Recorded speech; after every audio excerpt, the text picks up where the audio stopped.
El siguiente segmento es, clasificación, F, formativo, educativo cultural, A, apto para todo público.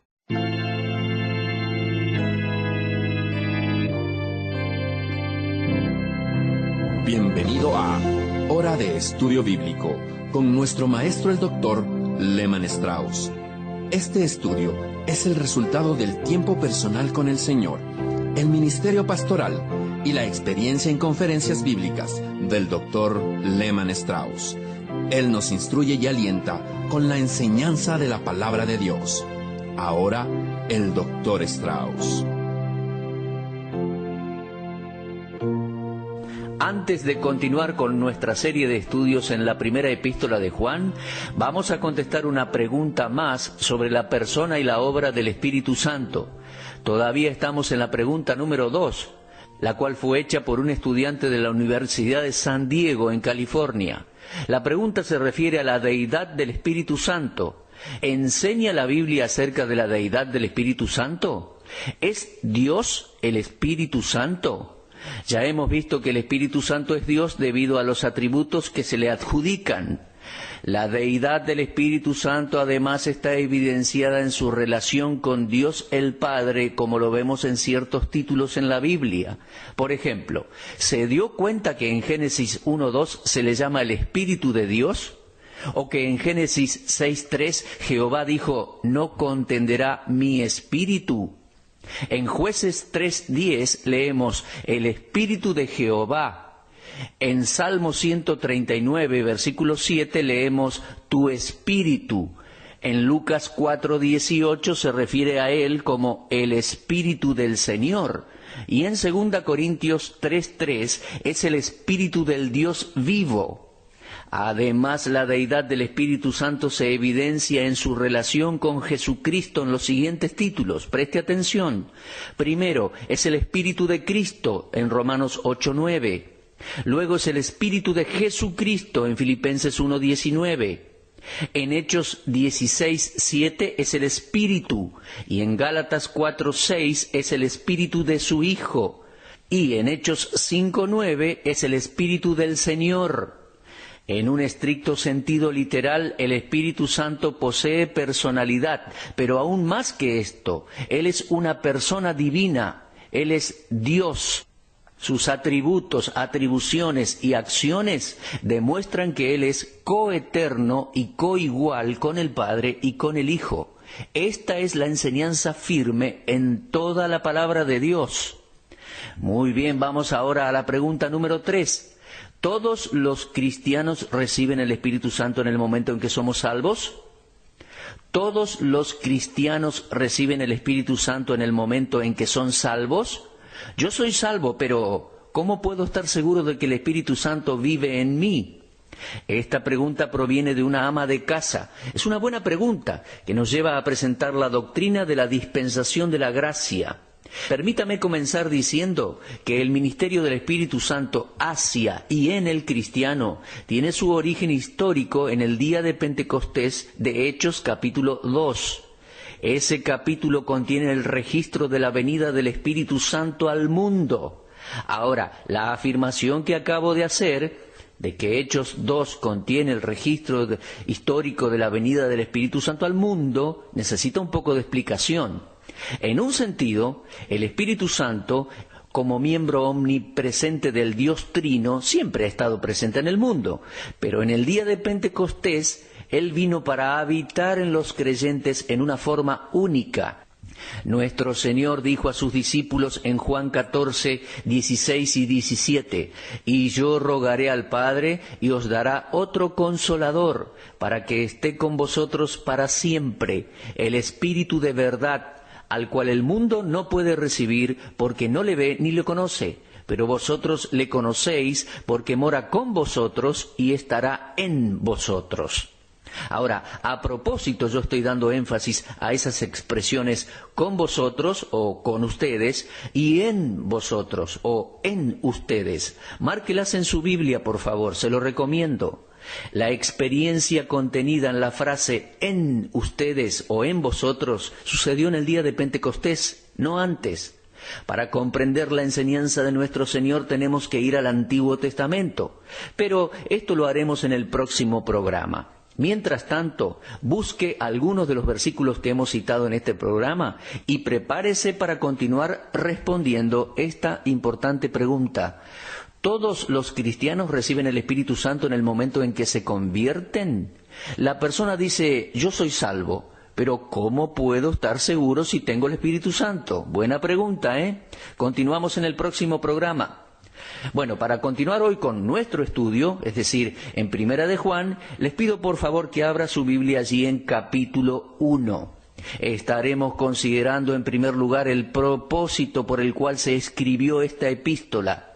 En Primera de Juan 1:3 leemos, lo que hemos visto y oído, eso os anunciamos, para que también vosotros tengáis comunión con nosotros, y nuestra comunión verdaderamente es con el Padre y con su Hijo Jesucristo.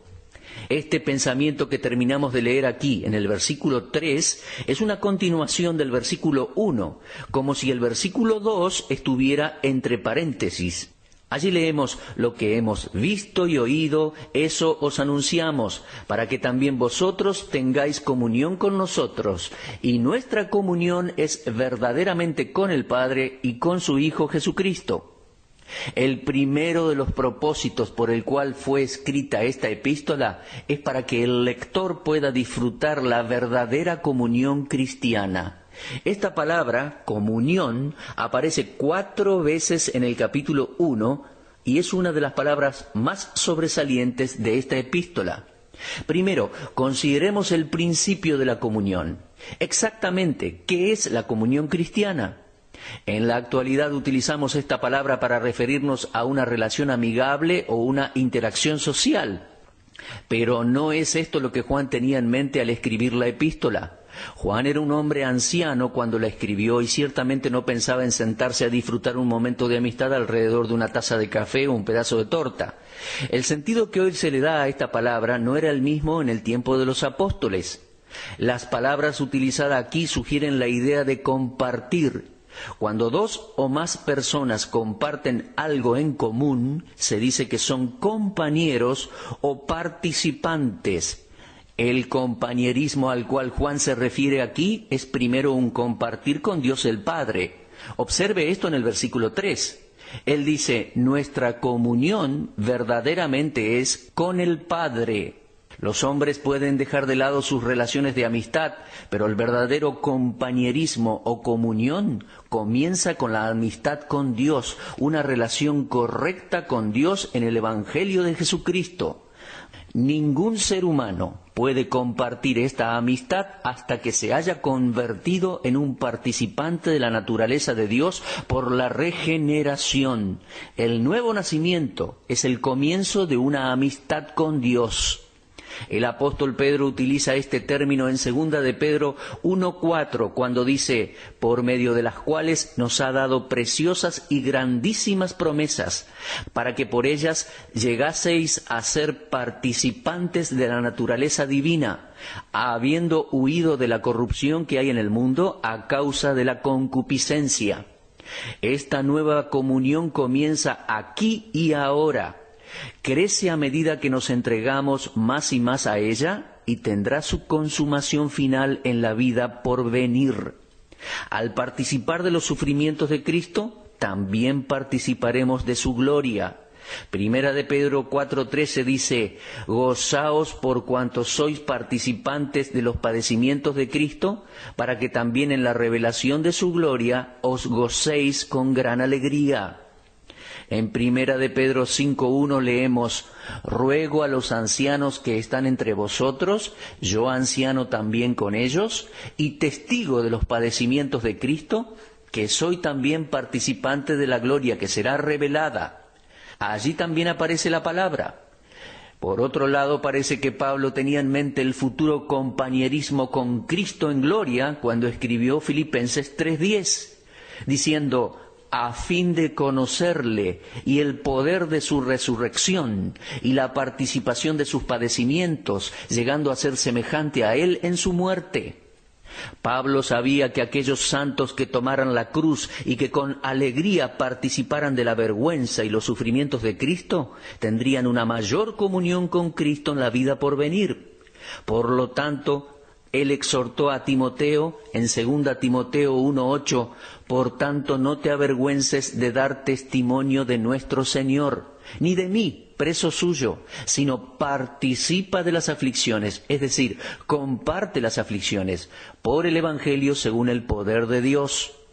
Por lo tanto, esta comunión, esta participación, este compartir, comienza con una correcta relación con Dios. Por lo tanto, el principio de la comunión cristiana está en la experiencia del nuevo nacimiento, la experiencia de nacer de nuevo. Quiero que observe que la comunión con la deidad es el íntimo compañerismo con el Padre y con el Hijo. Leo nuevamente el versículo 3 de 1 de Juan capítulo 1. Dice, lo que hemos visto y oído, eso os anunciamos, para que también vosotros tengáis comunión con nosotros. Y nuestra comunión verdaderamente es con el Padre y con su Hijo Jesucristo. En esta afirmación, el Espíritu Santo continúa su argumento por la deidad de nuestro Señor Jesucristo. Recordemos que Cristo es el Verbo eterno. Ya lo leímos ahí en 1 de Juan 1:1. Y también lo consideramos en el Evangelio de Juan, capítulo 1 y versículo 1, donde dice, en el principio era el Verbo, y el Verbo era con Dios, y el Verbo era Dios. Y sin Él, ningún hombre puede tener comunión con Dios. Los hombres pueden hablar, predicar y escribir acerca de Dios, pero es imposible tener comunión con Dios separados de su Hijo Jesucristo. Este punto se presenta con un doble énfasis a través de toda la primera epístola de Juan. Dios desea tener compañeros, amigos, pero no será con aquellos que rechazan la comunión con su Hijo. Si usted rechaza a Jesucristo, rechaza a Dios. Es imposible que una persona correctamente relacionada con Dios rechace la deidad absoluta de nuestro Señor Jesús, su muerte sacrificial seguida por su resurrección. Juan se refiere a esto cuando utiliza por única vez la frase «en el seno del Padre». Esta frase se encuentra en el Evangelio de Juan, capítulo 1 y versículo 18. En el comienzo de este Evangelio, Cristo es visto como el que está en el seno del Padre, palabra usada para expresar su relación eterna con el Padre. En Juan 1:18 leemos así, «A Dios nadie le vio jamás. El unigénito Hijo que está en el seno del Padre, Él le ha dado a conocer». El seno del Padre es una frase utilizada para expresar esa relación eterna con Dios. Jesús estaba en el seno del Padre y ninguna persona puede llegar a tener una relación correcta con Dios aparte del Señor Jesucristo. Fue a esta comunión que fueron traídos los apóstoles a través de Cristo, de acuerdo a Juan 1:1, la cual Juan ahora desea compartir con la Iglesia, diciendo, lo que hemos visto y oído, eso os anunciamos, para que también vosotros tengáis comunión con nosotros. Así vemos que Juan desea que lo que ellos habían visto, oído y experimentado respecto a Cristo llegara a pertenecer a todos los creyentes. Él desea que nosotros también compartamos aquellas verdades profundas y experiencias preciosas de nuestro bendito Señor. Tal comunión es la mayor muestra de cristiandad. Ahora, aunque esta comunión con Dios y entre nosotros es básicamente espiritual, se extiende hasta abarcar aspectos esencialmente prácticos. Mire, estimado oyente, esta misma palabra griega, koinonia, traducida como comunión, la encontramos también en Romanos 15:26, en la palabra ofrenda, o en 2 Corintios 9:13, con la palabra contribución. La idea es la misma en estas tres palabras, comunión, ofrenda y contribución. Se refiere a compartir lo que tenemos con otros, como cuando Cristo compartió los 5 panes y los 2 peces en Juan 6:11. En Romanos 12:13, Pablo exhorta a los creyentes a compartir para las necesidades de los santos. Y cuando leemos que Cristo distribuyó los 5 panes y los 2 peces, simplemente significa que Él los compartió, que estaba teniendo comunión con otros. Un hermano que conozco firma su carta con esta frase: tuyo por Él, la cual resume esta bendita comunión con Dios y comunión unos con otros. Sin duda están aquellos que dicen estar en comunión, que profesan ser una parte de esa comunión, pero que nunca han nacido de nuevo. Estos son falsos. Vamos a leer en capítulo 1, versículo 6 de Primera de Juan, donde dice: si tenemos comunión con Él, pero andamos en oscuridad, mentimos y no decimos la verdad. A esto podemos llamarle el disimulo de la comunión. En este punto es importante que consideremos también los versículos 6 y 7, donde también aparece la palabra comunión. La vemos escrita 4 veces, 2 en el versículo 3, una en el versículo 6 y otra en el versículo 7. Ahora, escuche esto por favor. ¿Podríamos decir realmente de que somos compañeros de Dios y al mismo tiempo andar en oscuridad? Si fuese así, estaríamos engañándonos a nosotros mismos y ciertamente no estaríamos practicando la verdad. El sustantivo oscuridad o tinieblas es usado solo 2 veces por Juan en sus 5 libros. Aquí en Primera de Juan 1:6 y en Juan 3:19. Metafóricamente la palabra se refiere a la oscuridad moral y espiritual, la oscuridad del pecado. Tener comunión con Dios y andar en oscuridad son experiencias incompatibles. El que pretende hacerlo es un mentiroso. Ahora tenga en cuenta, como Judas, cualquier persona está en peligro de estar en la presencia constante de la luz y en todo momento andar en oscuridad. Judas tuvo el privilegio de estar con Jesús. Él escuchó predicar al Señor, observó sus milagros, vio su vida, pero aún así Judas estaba en oscuridad. Y tenga la seguridad de que el fingimiento de cualquier persona será un día descubierto. En 1 Corintios 4:5 Pablo escribió: así que no juzguéis nada antes de tiempo, hasta que venga el Señor, el cual aclarará también lo oculto de las tinieblas y manifestará las intenciones de los corazones, y entonces cada uno recibirá su alabanza de Dios. Nuestro Señor le dijo a sus discípulos: vosotros sois la luz del mundo. Una ciudad asentada sobre un monte no se puede esconder. Ni se enciende una luz y se pone debajo de un almud, sino sobre el candelero y alumbra a todos los que están en casa. Así alumbre vuestra luz delante de los hombres, para que vean vuestras buenas obras y glorifiquen a vuestro Padre que está en los cielos. Lo leemos en Mateo 5, 14 al 16. Y Pablo agrega en Efesios 5, 8, porque en otro tiempo erais tinieblas, mas ahora sois luz en el Señor. Andad como hijos de luz.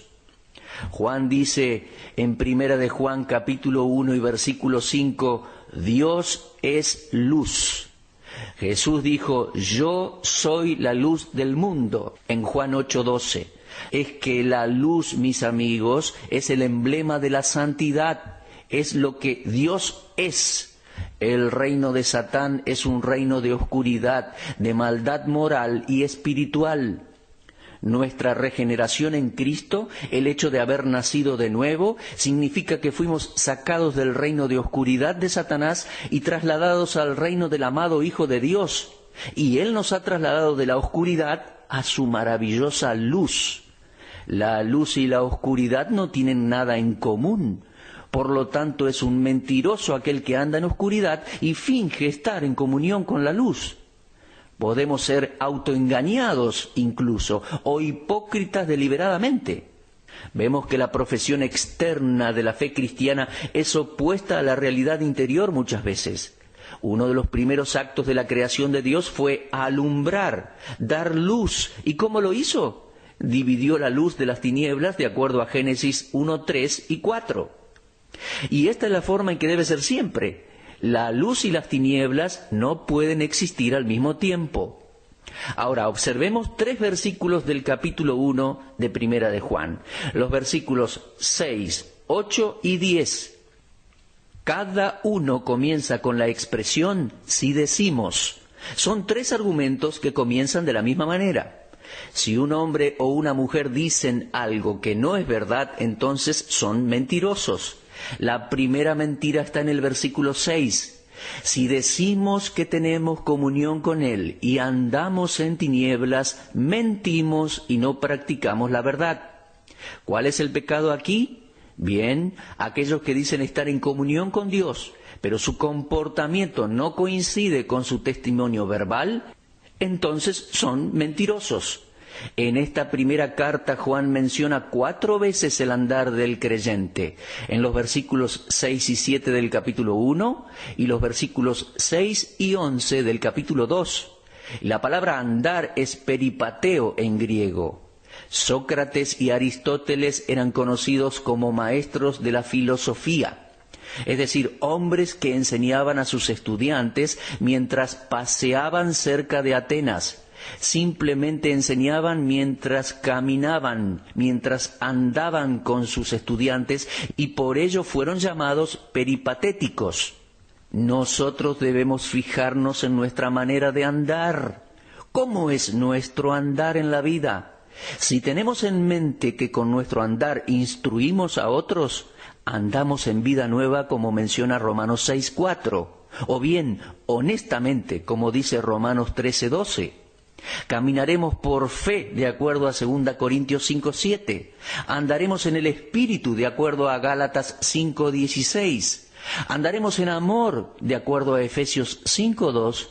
Y con diligencia, de acuerdo a Efesios 5:15. El andar del hombre es la característica que lo distingue como hijo de Dios o hijo del diablo. Observe el capítulo 3 y versículo 10. Dice, en esto se manifiestan los hijos de Dios y los hijos del diablo. ¿Cuál es la diferencia? Los hijos de Dios andan en comunión, no son falsos, no son simuladores. No dicen que son cristianos y al mismo tiempo actúan de manera opuesta a los principios cristianos, sino que son verdaderamente cristianos. Los simuladores son aquellos que dicen que tienen comunión con Dios, pero andan en oscuridad, y Dios no tolera eso. Repito, el andar del hombre, es decir, su comportamiento en la vida, es la característica que distingue a los hijos de Dios de los hijos del diablo. Dios condena a los hipócritas. Pablo escribió respecto a eso en Tito 1:16, diciendo, a aquellos que profesan conocer a Dios, pero con los hechos lo niegan, siendo abominables y rebeldes, reprobados en cuanto a toda buena obra. Mi amigo, ¿cómo está usted delante de Dios? Yo me tengo que preguntar, ¿cómo estoy yo? ¿Somos simples profesantes o estamos demostrando por nuestra conducta que somos realmente hijos de luz? Ahora vamos a ir al versículo 7, y esta es la última vez que aparece la palabra comunión en la primera epístola de Juan. Yo le llamo a esto la práctica de la comunión. Aquí, en la palabra nosotros, están incluidos aquellos creyentes que están en comunión con Dios primero. Este versículo no es fácil de interpretar, Primera de Juan 1:7. Es difícil y los comentaristas no siempre lo interpretan bien. Nos enfrentamos a 2 preguntas primero. ¿Qué significa la frase «la sangre de Jesucristo nos limpia de todo pecado»? ¿Significa que su sangre continúa limpiándonos? ¿Es esta una limpieza posicional? Es decir, que la sangre del Calvario por la cual somos justificados de acuerdo a Romanos 3:24 nos mantiene limpios ante Dios. ¿O el texto significa que el cristiano es salvo al presente del poder y de la práctica del pecado? Bueno, yo creo que la limpieza posicional del poder y de la práctica de los pecados vienen a través del conocimiento y de la obediencia a la palabra de Dios. Usted recordará que el Señor Jesucristo oró en Juan 17:17 diciendo, santifícalos en tu palabra es verdad. La comunión aquí en Primera de Juan es nuestro recíproco compañerismo con Dios. Cuando andamos en la luz de la naturaleza santa de Dios y su verdad pura, entonces estamos en comunión con Él. Gracias a Dios por todos aquellos que andan a la luz de la presencia de Dios y de su palabra. No solo están en la familia cristiana, sino que también disfrutan la comunión con ella. Habiendo sido justificados una vez a través de la fe en la sangre de Cristo, ésta continúa limpiándonos de todo pecado, los de omisión, los de ignorancia y pecados que aún no hemos cometido ni han sido reconocidos como pecados. Yo creo que algunas veces pecamos y hasta no lo sabemos. No es un pecado deliberado, por lo tanto, si andamos en la luz como Él está en luz, entonces tenemos comunión unos con otros, y esta es la práctica de la comunión cristiana. La segunda pregunta nos incluye a nosotros. La palabra nosotros aparece 2 veces en el versículo 7. Dice, pero si andamos en luz, como Él está en la luz, tenemos comunión unos con otros. ¿A quién se refiere el pronombre nosotros aquí? Si andamos y tenemos, eso hace referencia a nosotros. ¿A quién se refiere? ¿Significa que los cristianos tenemos comunión unos con otros? ¿O que Dios y el cristiano tienen comunión uno con otro? Yo, Lehmann Strauss, creo que el contexto indica aquí que la comunión es entre Dios y el cristiano. En el verso 6 es la comunión con Él, es decir, con Dios. En realidad, en este versículo vemos quiénes son los que no tienen comunión con Dios, mientras que en el versículo 7 vemos quiénes son los que sí tienen comunión con Él. Ahora, es verdad que el andar de los creyentes en luz les lleva a tener comunión los unos con los otros, pero esta debe estar basada en el hecho de que están en comunión con Dios el Padre y con su Hijo, el Señor Jesucristo. Para resumir el contenido de este capítulo, vemos que la comunión, la koinonía, tiene 6 aspectos. Primero, en 2 de Pedro 1:4 es la comunión de salvación, es decir, la que comienza cuando uno se convierte. En Filipenses 2:1 se la llama la comunión del Espíritu. En realidad, la comunión de la persona salva es con el Espíritu Santo. El credo de los apóstoles dice, creo en la comunión del Espíritu Santo. Hay una comunión continua entre el Hijo de Dios y el bendito Espíritu Santo. No es solo la comunión de salvación de 2 de Pedro 1:4 y la comunión del Espíritu de Filipenses 2:1, sino también la comunión de los santos, de acuerdo a 1 de Juan 1:3. Es maravilloso tener comunión con Dios y con otros cristianos, pero es más que esto, es la comunión de nuestra sustancia.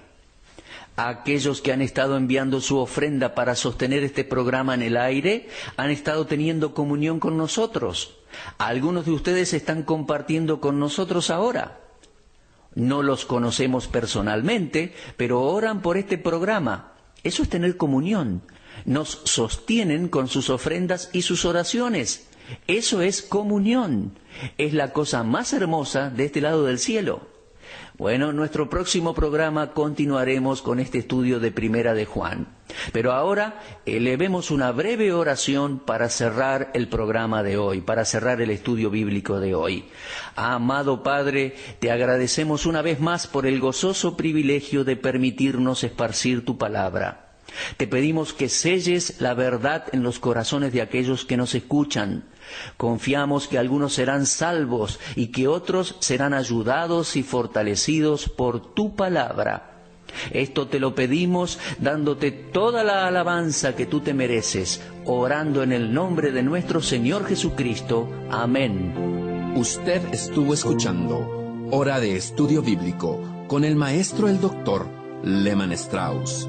Si desea escuchar una vez más este mensaje, visite nuestra página en la internet www.bbnradio.org. Le dejamos la invitación para que el día de mañana nos acompañe aquí, en este mismo horario y punto del dial. Hora de Estudio Bíblico es una producción de BBN.